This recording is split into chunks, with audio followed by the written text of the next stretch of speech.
하나님의 말씀 데살로니가전서 5장 14절 말씀입니다.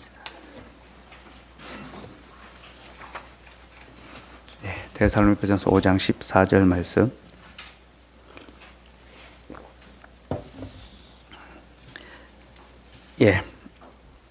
한 목소리로 같이 읽겠습니다. 시작. 또 형제들아 너희를 권면하노니 게으른 자들을 권계하며 마음이 약한 자들을 격려하고 힘이 없는 자들을 붙들어주며 모든 사람에게 오래 참으라. 아멘. 오늘로서 이제 데살로니가전서 5장 설교를 마무리하려고 합니다. 사도는 모든 사람을 향하여 오래 참으라라고 요청하는데요. 오래 참는다라는 말은 분내다, 진노하다라는 단어와 깊다, 멀다라는 두 단어가 합쳐져서 이루어진 그런 단어입니다. 그러니까 분을 내고 진노해야 될 상황에서도 깊이 참고 그 분내는 것을 멀리하는 것, 그것이 오래 참음이다라는 거죠.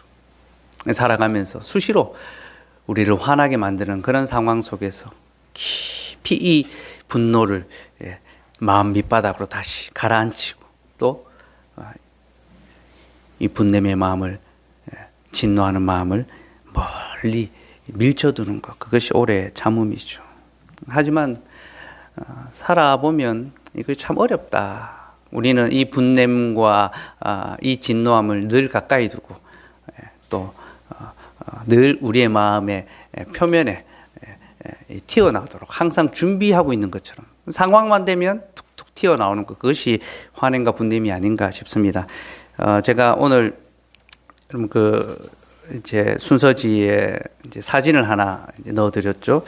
이제 이 사진 보고 일찍 오신 분들이 이거 목사님 차냐고 물어보시는 제 차가 맞습니다.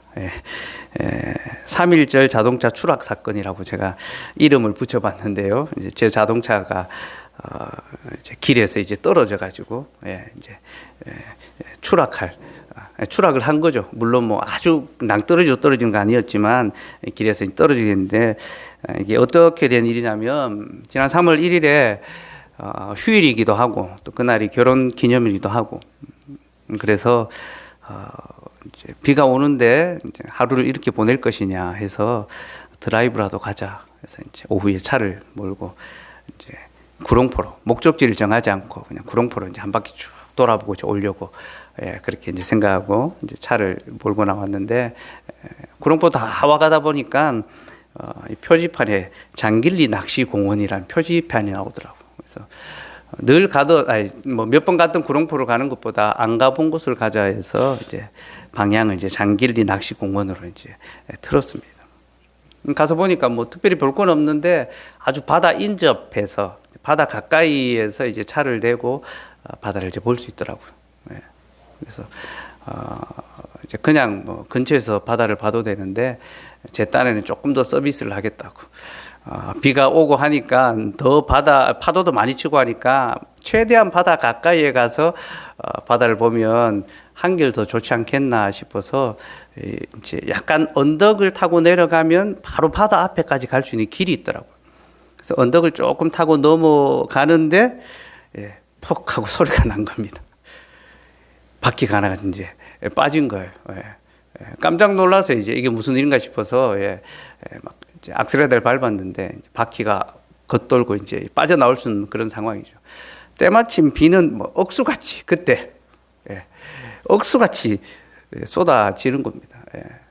조금 더 바다 가까이서 가서 보려고 하다가 이 차가 이제 추락을 했으니까 마음이 이제 얼마나 다급했겠습니까. 내려서 보니까 이제 바퀴가 빠져서 꼼짝달싹 할 수 없는 그런 상황이더라고요. 비는 막 내리고 비는 이제 쫄딱 맞고 있고, 그러니까 제 마음에 분노하는 마음이 막 솟아난 거죠. 짜증을 낸 거죠, 짜증을. 제가 막 짜증을 내니까 이제 예원이가 아빠 왜 화를 내냐고. 그러니까 제가 예원아 화를 낸 건 아니고 짜증이 난 거야. 너무 상황이 지금 당황스러워서 짜증이 났어. 근데 이제 예원이가 보기에는 막 화를 내고 있는 거죠, 그죠? 분노, 저도 뭐 주체할 수 없는 분노가 막 치밀어 올랐습니다. 그리고 이제 그 다음은 이제 원망을 하기 시작하는 겁니다. 그러니까 비 오니까 나오지 말자고 직접적으로 말은 안 했지만 이제 표시를 냈는데 티를 냈는데 꼭 그렇게 나가야 되겠냐. 이제 아내에게 이제 원망하는 그런 어떤 마음을 이제 표출하는 거죠. 제가 다 잘못해 놓고는 원망을 막 하는 겁니다. 그렇게 분노하고 원망하니까 남은 건 뭡니까? 어색함만 남은 거죠, 그죠? 서로 이제 아무 말 안 하고 침묵 가운데. 그래도 참 다행인 것은 그 차에 이제 시온이가 안 타고 있어가지고 예원이밖에 안 갔거든요. 시온이 타고 있었다면 아빠는 운전을 어떻게 해가지고 하면서 붙어해가지고 어떡할 거냐고. 제가 참 다행이에요. 그 상황에 그래도 한 가지 다행인 것은 시온이가 없다는 거. 뭐 이렇게 저렇게 차를 빼보려고 했는데 뭐 도저히 뭐 빠질 수 있는 뭐 그런 상황이 아니더라고요. 바퀴가 이제 떠 있으니까. 그래서 이제 견인차를 이제 불렀죠. 긴급 콜을 이제 동부화재 다이렉터 화재 불러가지고 이제 견인차를 불러서 이제 사건을 이제 해결을 했습니다. 아저씨가 와서 비가 막 쏟아진데 차를 이제 보더니만은 이거 뭐 별거 아닙니다 하면서 견인줄을 탁 걸어가지고 잡아 당기니까 차가 이제 탁 이제 올라오더라고요. 그러면서 그 아저씨가 저한테 여기 상습적으로 빠지는 곳이라고. 그래 위치를 묻는 순간 거기구나 하고 알았다고. 아니 상습적으로 차들이 거기 빠지면 좀 그걸 안 빠질 수 있도록 갓길에 흙을 좀 더듬어 놓든지 해야지.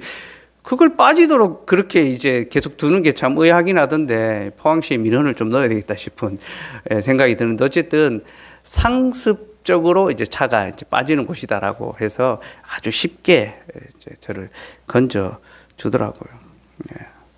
제가 그 일련의 상황을 이제 겪으면서 느낀 게 있습니다. 첫째는요, 우리 인생이 참 바퀴 하나만 빠져도 꼼짝달싹할 수 없는 그런 존재구나. 바퀴 4개 중에 하나가 딱 빠졌는데 어떻게 할 수가 없는 겁니다. 뭐 이렇게 저렇게 해보아도 빠져나올 길이 없죠. 근데 거기서 건진받을 수 있는 길이 뭡니까? 이 견인차를 통해서. 외부의 힘이 주어져야지만 외부의 도움으로만 그 상황에서 건짐을 받을 수 있죠. 그죠?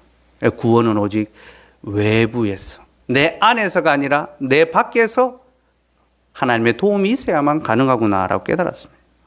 그리고 그 견인차 아저씨가 여기는 상습적으로 추락하는 장소입니다 라고 했던 그 말이 우리의 인생의 모습처럼 느껴지더라고요. 인생이 무엇인가?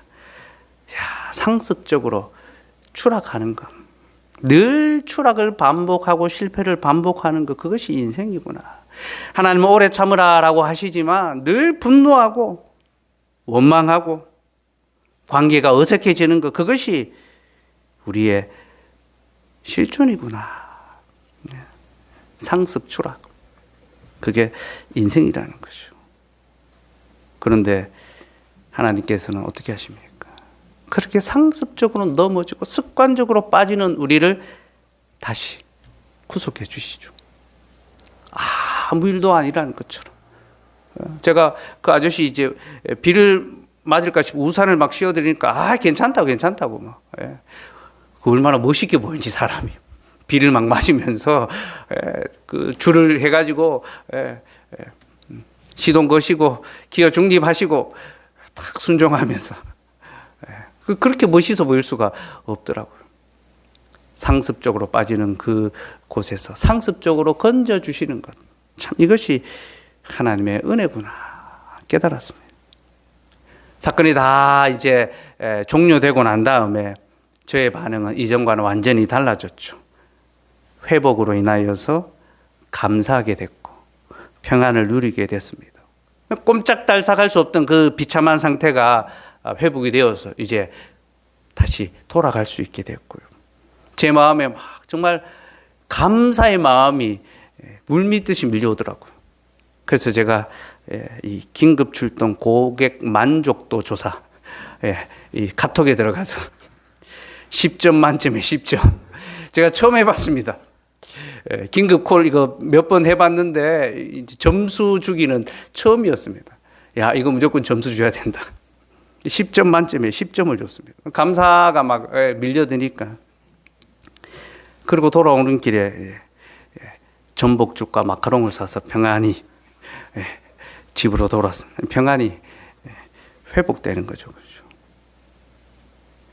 이게 하나님의 구속과 그 구원의 은혜를 경험하며 살아가는 삶이고요. 그리고 우리가 오래 참는다, 감사하고 평안할 수 있다라는 것은, 어떤 상황에서도 감사하고 평안할 수 있다는 것은요, 하나님의 은혜를 경험할 때만 나오는 반응입니다.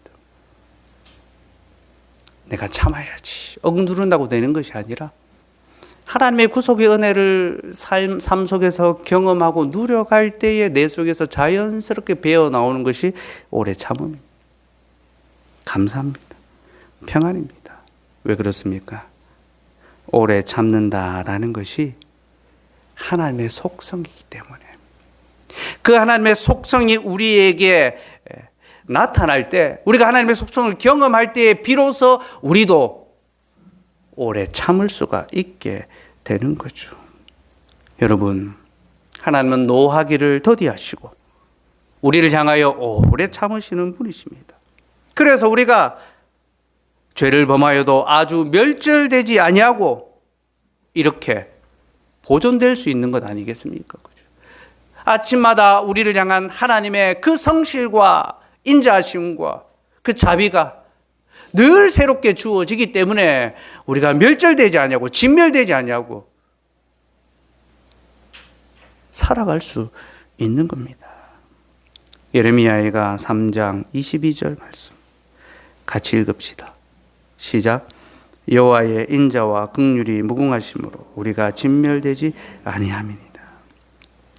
주의 인자와 긍휼이 무궁하심으로 우리가 진멸되지 아니하고 아침마다 새롭고 늘 새롭게 우리를 은혜로 거두어 주십니다.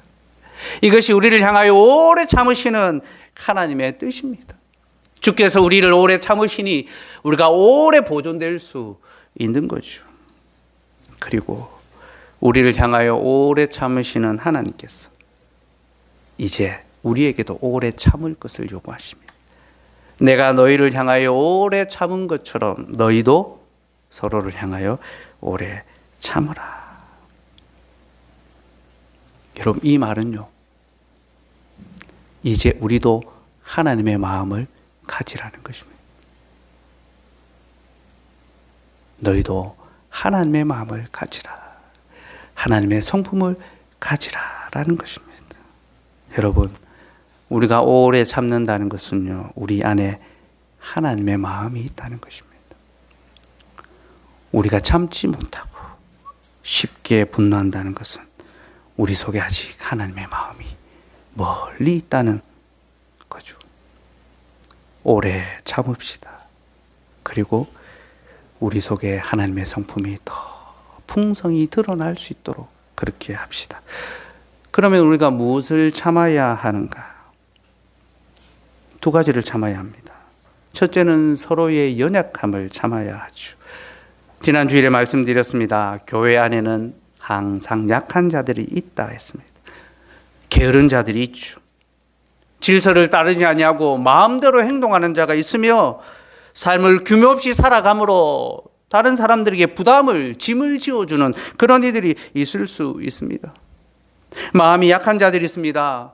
늘 불안해하고 구원에 대하여 염려하며 자신의 삶의 문제로 두려워하는 자들이 있습니다. 그들을 위로하고 격려한다는 것, 한두 번 위로하고 격려하면 알아차리면 좋겠는데 반복해서 불안해한다면 또다시 위로한다는 것이 참 어렵고 힘든 마음이 들 수가 있죠. 교회는 그런 자들이 있습니다. 힘이 없는 자들이 있습니다. 결심을 지키지 못하고 믿음에 굳게 서지 못하고 믿음의 열매가 맺히지 않는, 더디 자라는, 내가 언제까지 가르쳐야 하고 내가 언제까지 사랑해야 하고 내가 언제까지 기다려야 하는가, 그런 마음이 들게 하는 그런 자들이 있습니다. 어디 교회뿐입니까? 가정에도, 우리의 모든 관계 안에 이런 자들이 있죠. 그죠? 어쨌든 교회 안에는 항상 그런 자들이 있기 때문에 성도의 관계는 항상 불편함과 긴장이 있을 수 있습니다. 그러나 여러분, 우리는 그런 상황 속에서 오래 참음으로 피차에 권면하고 또 마음이 약한 자들을 위로하고 힘이 없는 자들을 붙들어 주어야 합니다. 그들도 우리의 것인 것처럼 그들도 그리스도의 것으로 생각하고 붙들어 주어야 합니다. 이것이 우리가 참아야 할 대상입니다. 여러분, 지금 우리는요, 너무 쉽게 분노하는 시대를 살아가고 있습니다. 정말 분노가요, 우리의 사회를 꽉 채우고 있는 것 같습니다. 지금 우리는 너무 자주 원망하고 있습니다. 사사건건 모든 것을 향하여 우리는 원망을 쏟아내고 있습니다. 또 우리는 너무 빨리 관계를 정리하고 있습니다. SNS 시대에 친구를 쉽게 맺다 보니까 관계를 끊는 것도 쉽게 끊습니다. 언팔 한번 하면 관계가 끊어지는 것처럼 성도의 관계 안에도 쉽게 끊어져 버리고 놓아버리는 그런 상황들이 너무 많이 벌어지고 있습니다. 여러분, 하나님의 권면을 들으십시오. 오래 참으십시오. 모든 사람을 향하여, 교회 안에 혹 문제를 일으키는 사람, 가정 안에 혹 문제아가 있다 하더라도 분노를 그치고 원망을 멈추며 관계를 이어갈 수 있도록 그 관계를 붙들어 갑시다. 이것이 우리가 오래 참아야 할 영역이고요. 두 번째는요, 이웃의 악을 향하여 우리는 오래 참아야 합니다. 여러분, 세상에는 항상 악한 자들이 있습니다. 남의 것을 빼앗고 속이고 거짓을 행하는 자들이 늘 있기 마련이죠. 지금 아주 뉴스에 크게 떠들썩하게 터지는 것이 LH 주택공사 직원들이 신도시에 엄청난 돈으로 투자를 해가지고 착복하는 이제 투기를 한 거죠. 내가 알게 된 어떤 이 업무적 정보를 가지고 자신의 부를 축적, 이 속이는 거죠. 그죠? 옛날에는 그게 비일비재했던 그런 시대를 살았습니다. 그래서 강남이 개발되고 할 때 다 권력의 핵심부들이 부를 다 축적하고 지금도 떵떵거리며 살아가고 있죠. 어쨌든 악한 행위죠. 그죠? 속이는 것이죠. 남의 것을 빼앗는 것이죠. 그리고 그렇게 하는 자들 중에 성도들이 저는 있다고 봅니다. 그리스도인들이 그 안에 저는 있을 것이라고 확신합니다. 어쩌면 주도하는 위치에 있는지도 모르겠습니다. 그것이 지금껏 한국교회가 보여왔던 어떤 일련의 모습이기 때문입니다. 여러분, 참 부끄러운 일이죠. 어쨌든 멀리 있는 거 큰 사건만이 아니라 우리의 일상의 삶으로 들어와도 우리의 관계를 아프게 만들고 고통스럽게 만들고 괴롭게 만드는 많은 우리를 어렵게 하는 자들이 있습니다. 속이는 자들이 있습니다. 악을 행하는 자들이 있죠.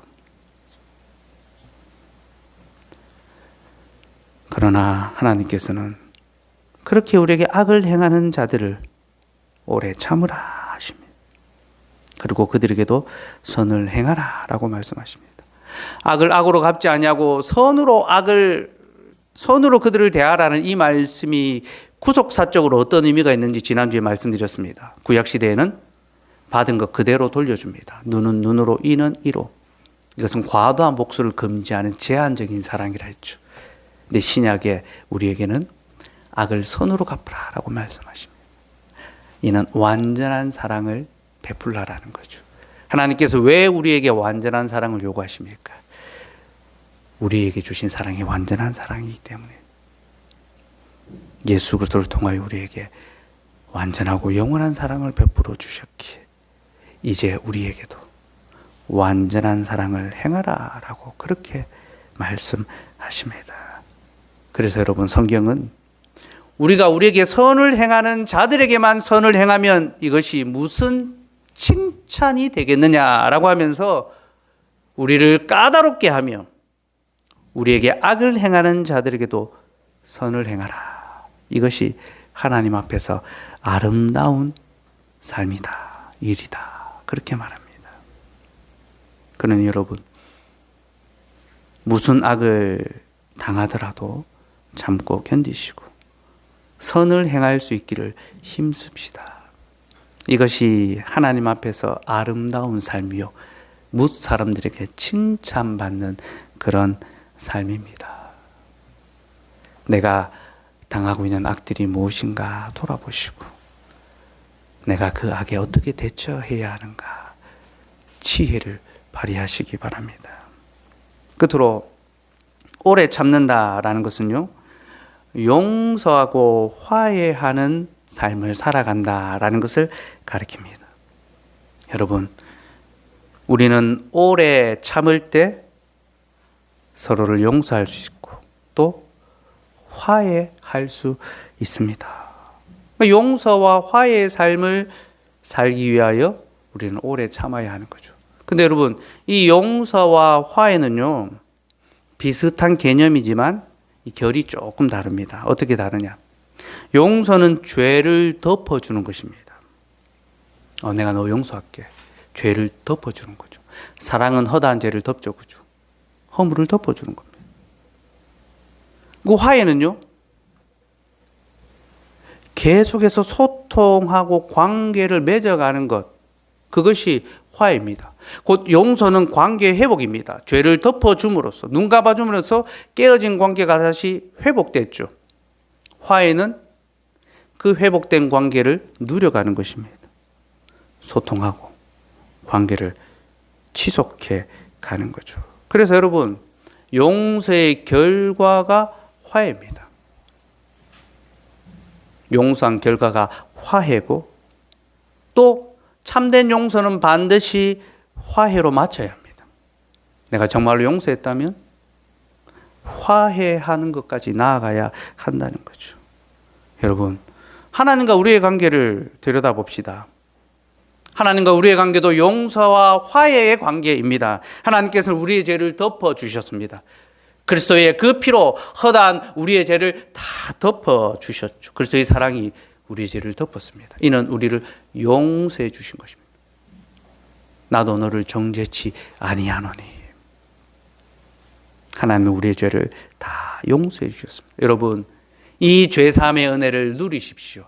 하나님의 용서는 우리의 모든 불안과 염려를 다 벗어나게 해줍니다. 마음이 약한 우리를 하나님은 늘 위로해 주십니다. 내가 너를 용서했다. 그렇게 우리를 용서해 주신 하나님은 이제 우리와 화목하기를 원하십니다. 화해하기를 원하십니다. 그래서 가서 다시는 죄를 범하지 말라. 이는 곧 너는 나와 교제하며 살아가자. 내가 너와 교제하기를 원한다. 그래서 바울 사도는 하나님께서 우리를 용서해 주셨으니 너희는 하나님과 화목하라 라고 이야기하죠. 여러분, 구원이 무엇입니까? 하나님의 죄 용서의 은혜를 경험하는 그 자리에 머물러 있는 것이 구원이 아니라 회복된 관계 안에서 하나님과 화목을 누려가는 것이 구원의 삶입니다. 그 화목의 삶은 은혜의 방편인 말씀과 성례와 기도를 통하여 풍성히 누리며 그 화목의 현장이 바로 예배입니다. 여러분은 하나님과 화목하며 살아가고 계십니까? 여러분의 삶은 진정으로 하나님과 화해하는 그 삶을 누려가고 계십니까? 용서해 주신 하나님을 통하여 화해하는 자리까지 나아가시기 바랍니다. 날마다 하나님과 더불어 화목하는 기쁨을 누리십시오. 그리고 하나님과 화목한 사람은 사람 간에도 화목합니다. 그래서 하나님과 화목한 그 관계를 사도는 교회 생활로 연결했잖아요. 첫째는 직분자와 화목, 둘째는 성도와의 화목, 셋째는 이웃과의 화목. 그리스도 예수 안에서 하나님과 화목된 자는 교회 안에서 화목된 삶을 살아갑니다. 말씀의 직분자와 화목을 누리고, 지체 간의 화목을 누리고, 이웃과 화목을 누립니다. 그래서 여러분, 우리도 서로를 향하여 죄를 용서해 주면 좋겠습니다. 하나님께서 우리의 죄를 용서하셨으니 이제 우리가 누구를 정죄하겠습니까? 주께서 우리를 정죄하지 않는데 내가 누구를 정죄하겠습니까? 지체의 죄를 덮어주고 용서하고 관계를 회복하고, 그리고 그 회복된 관계를 지속해 가는 거죠. 서로 화목하고 화평함으로 더 친밀한 관계 안으로 들어가는 것입니다. 여러분, 이것이 바로 슬기로운 교회 생활이요, 슬기로운 구원의 삶입니다. 우리 교회 하나님께서 새로운 지체들도 보내주시고 또 새로운 관계들을 맺게 하십니다. 우리가 이 관계에 있어서 복음 안에서 잘 연합해 가면 좋겠습니다. 기쁨으로 식구들을 맞아드리고 또 이왕의 식구로 연합된 자들을 더 사랑하며 오래 참고 붙들어주고, 그래서 우리 모두가 하나님 안에서 용서와 화해, 하나님의 구속의 은혜를 더욱 풍성히 모일 때마다 누려가고 흩어져서도 경험하며 또 세상에 나누어 줄 수 있는 그런 우리의 삶이 되기를 소원합니다. 우리 같이 찬송합시다.